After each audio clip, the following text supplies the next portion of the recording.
अच्छा साथियों, हम भोजपुरी लोकगीत बिरहा गायक जेपी यादव पूजा राज रोशन ऑफिशियल चैनल पे इस गीत को भेज रहा हूँ। साथियों, जैसा कि आप जानते हैं 12 वर्षों के बाद महाकुंभ का मेला प्रयागराज में लगा हुआ है और उस मेले में श्रद्धेय मुलायम सिंह यादव स्मृति सेवा संस्थान द्वारा एक कैंप लगाया गया है और उस कैंप में श्रद्धेय नेताजी मुलायम सिंह यादव जी की एक प्रतिमा लगाई गई है, जिसमें मेले में आए हुए श्रद्धालुओं को रहने के लिए, बैठने के लिए, खाने के लिए, पीने के लिए, सोने के लिए समाजवादी पार्टी की ओर से व्यवस्था की गई है। और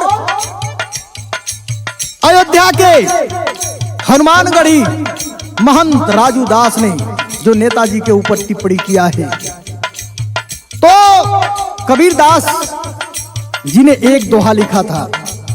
कबीर दास जी का एक दोहा है, बाड़ी ऐसी बोलिए मन काया पाखो और को शीतल करे आप शीतल हो कबीरा आप शीतल हो। कबीर दास जी के दोहा रहल, लेकिन हई राजू दास बदे ये हमरे कवि जी राम नरेश मौहारी एक दोहा लिख ले दूल्हा इनको। ये राजू दास का दोहा हो, का दोहा बा? ऐसी बाड़ी बोलिए ऐसी बाड़ी बोलिए सुन के दंगा हो, ऐसी बाड़ी बोलिए सुन के दंगा हो और उनको घायल करे आप घायल हो ये भैया आप घायल हो।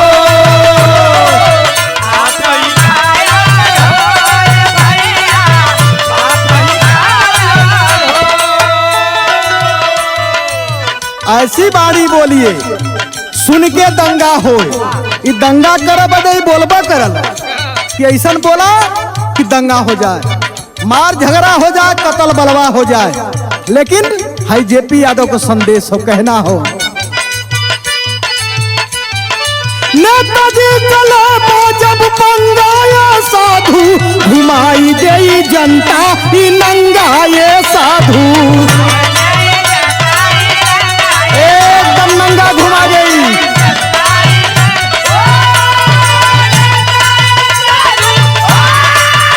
बहुत अच्छे बहुत अच्छे। घुमाई गई जनता ये नंगा ये साधु,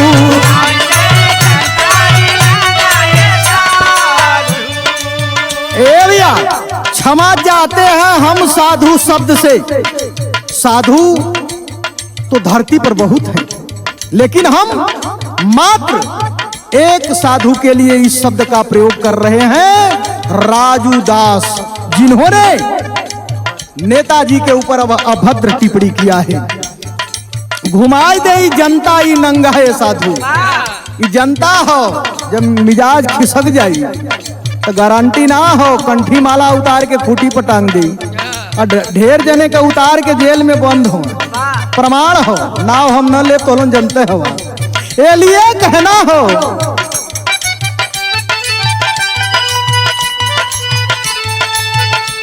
अरे मनवा से बैर देत नफरत न जाई,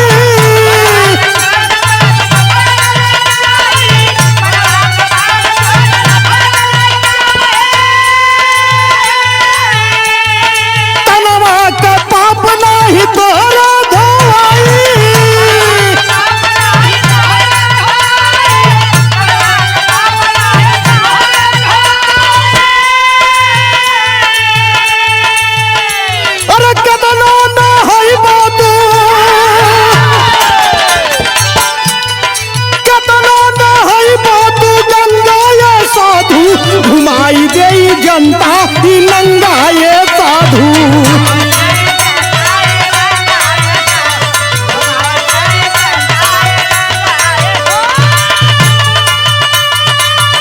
जय हो, जय समाजवाद, जय हो।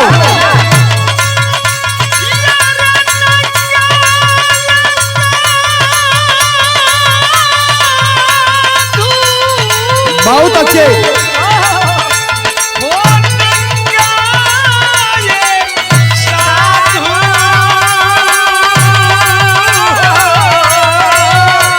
घुमाई गई जनताई नंगाए साधु,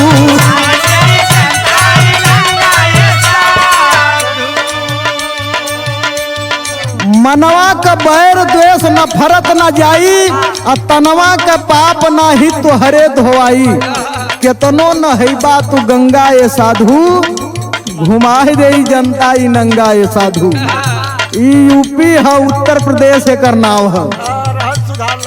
रहन सुधार ला, नहीं तो कंठी माला खूटी पर टंगा जाई। ये लिए दूसरी लाइन में बड़ी अच्छी बात कवि जी लिखलन, गौर करिहन। का लाइन बा?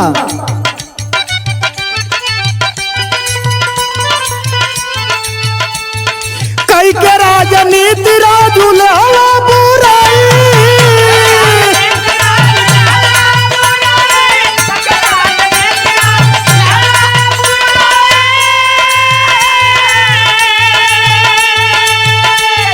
संतों के मर्यादा देहला डुबाई।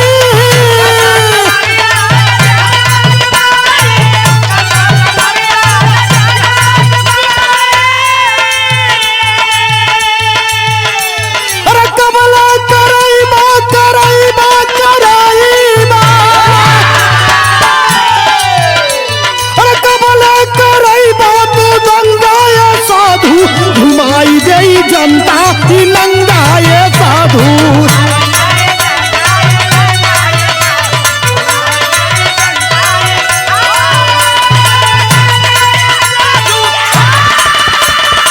जाओ जाओ,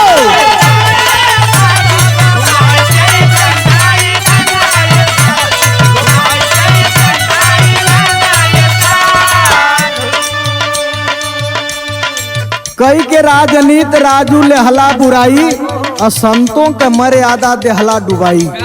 संत मने जानेला, तू संत नहीं बल्कि तू लंठ हुआ। राजूदास संत का परिभाषा होले, संतन के सत्य से ही धरती टिकल बा। और संत लोग धरती पर आवलन तो उनकर कर्तव्य होला मानव उद्धार। वो मानव का उद्धार करल। और तोहके तो नेता बने के ह, राजनीति करे के ह, केकरे ऊपर का बोल देबा, कौन अभद्र टिप्पणी कर देबा, उसे मतलब नहीं है। आपन जवान संभार के बात करा। इसलिए समाजवादी हो, लाल टोपी वाले हो, और लाल क्रांति का रंग हो। इसलिए तनी होश में कहना हो।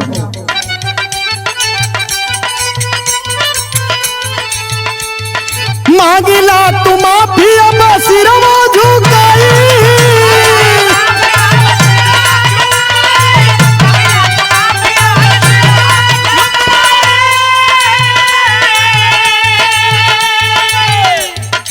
माफी मांगला समाजवादियों से, छोड़ दी है भला हो जाई।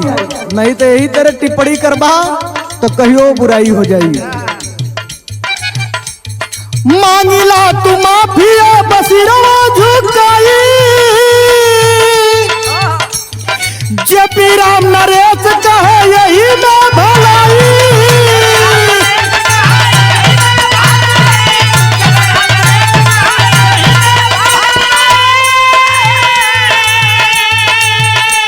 अरे बन जाइबा फिर से,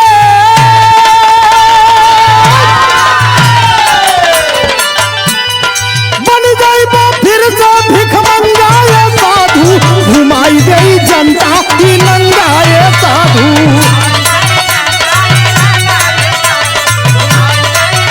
फिर भीख मंगा हो गई बा, कटोरा लेके भीख मांगे को ही बिहार में, जहाँ से आल हुआ तहाँ चल गई बा। घुमाई गई जनताई नंगाए साधु, घुमाई गई जनताई नंगाए साधु, घुमाई गई जनताई नंगाए साधु साधु साधु। जय समाजवाद, नेताजी अमर रहे।